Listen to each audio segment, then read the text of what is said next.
Welcome to AGWA, the Automated Geospatial Watershed Assessment Tool video series. AGWA was developed by the University of Arizona with the USDA ARS Southwest Watershed Research Center and the US EPA. AGWA is available at www.tucson.ars.ag.gov/agwa.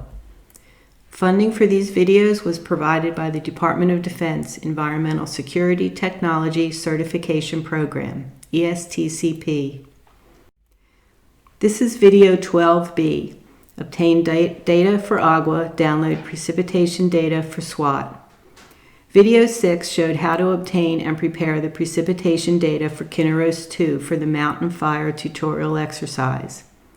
Video 12A showed how to obtain the DEM, soils, and land cover data needed for AGWA. This video will show how to download the precipitation data used with the SWAT model from NOAA's National Climate Data Center website. AGWA Video 6 showed how to prepare the precipitation data for Kinneros 2. SWAT requires continuous daily estimates of rainfall. These estimates can be associated with a single rain gauge or multiple rain gauges. There are a few sources of precipitation data for SWAT. These include NOAA's National Climate Data Center, or NCDC, Climate Data Online website, NEXRAD data from NOAA, or local meteorological data.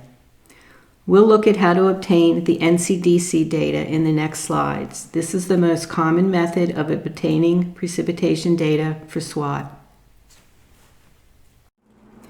SWAT requires two files for precipitation input in AGWA: a rain gauge point theme that shows the location or locations of the rain gauges, and an unweighted precipitation file that contains the actual precipitation data for the period of record for each rain gauge. Both files must be formatted correctly. The unweighted precipitation file must contain at least these three fields: the gauge ID field labeled G and the 4-digit ID number of the gauge. These are the actual daily precipitation amounts. The year and the day as the Julian day of the year for each year, 1 to 365 or 366 for a leap year. The rain gauge point theme must contain the gauge ID and the coordinates for each gauge. It's best to have multiple years of record if possible to capture long-term climate trends. The next slides will show how to acquire the precipitation data needed to create these files.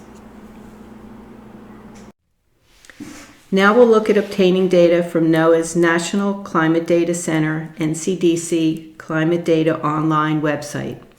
These data are available for various locations across the U.S. There are two main ways to obtain precipitation data from this website.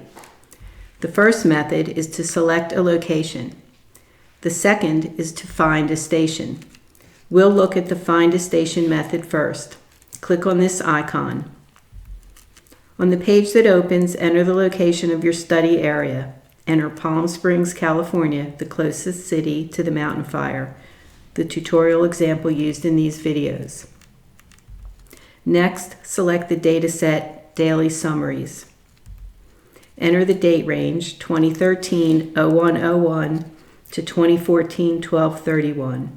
This range will capture the time frame of the mountain fire, which occurred in July 2013. Then click on the box for precipitation data. The map should now be zoomed to the Palm Springs area and show several icons for the available precipitation stations that meet your criteria. You can click on the icons for more information. We'll select Palm Springs ASOS CAUS. Click on the Add to Cart button to select this station. Now look at the Select a Location method. Click on this icon and on the next screen, select the dataset Daily Summaries. Select the location type, County. Select the state, California. Select the county, Riverside County, the location of the mountain fire. and then scroll down to Palm Springs ASOS CAUS. Click the Add to Cart button to select this data set. For either method, next you'll go to the View Your Cart screen to download your data. Click View All Items. You should have just one data set in your cart. On the next screen, you'll select the output format. Select Custom GHCN Daily CSV to obtain the data from the Global Historical Climatology Network as a CSV file. Select the date range as 2013-01-01 to 2014-12-31 to capture the time period of the mountain fire, which occurred in July 2013. Click Continue. On the next page, Custom Options, Daily Summaries, leave the station name checked, and then check the geographic location box so you get the station coordinates in the output file. Change the units to metric. AGWA requires the precipitation data in millimeters. In the next section, select Data Types, expand the Precipitation section, and click on Precipitation. We don't need snow depth or snowfall for this analysis. Click Continue. Next, you'll enter your email address and click Submit Your Order to receive a link to download your data.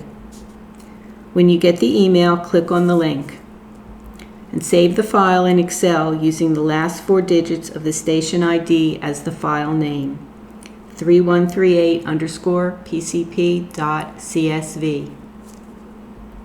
Notice the information contained in this file: the station ID, its name, the latitude, longitude, and elevation of the station, and the date and precipitation amount for the entire period of record. This is the file you'll use to create both of the files needed to run SWAT. Videos 12A and 12B showed how to obtain the data needed to run AGWA. The next videos will show how to prepare these data.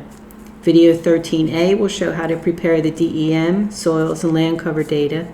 Video 13B will show how to prepare the precipitation input files for SWAT from the precipitation file we just downloaded.